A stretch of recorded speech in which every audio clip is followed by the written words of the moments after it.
ராமனை அரசால விடக்கூடாது, லட்சுமணனை அரசால விடக்கூடாது. நம்முடைய மகன் பரதன் தான் இந்த நாட்டை ஆள வேண்டும் என்று முடிவெடுத்து ஒரு சூழ்ச்சி செய்கிறாள். ராமனிடத்திலே அதை பற்றி பேசுகிறாள்.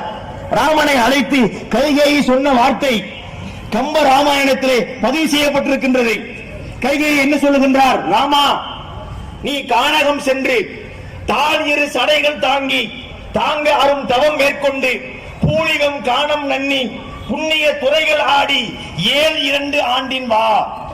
இதுதான் கைகேயி அந்த ராமன் சொன்ன வார்த்தை. ராமா, நீ காட்டுக்கு போ, வனவாசத்துக்கு போ, அங்கு போய் நீ தவம் மேற்கொள். போயிட்டு எப்ப திருப்பி வரணும்? 7 ஆண்டுகள், அதாவது 14 ஆண்டுகளுக்கு பிறகுதான் நீ இங்கே திருப்பி வர வேண்டும் என்று சொல்கிறார்.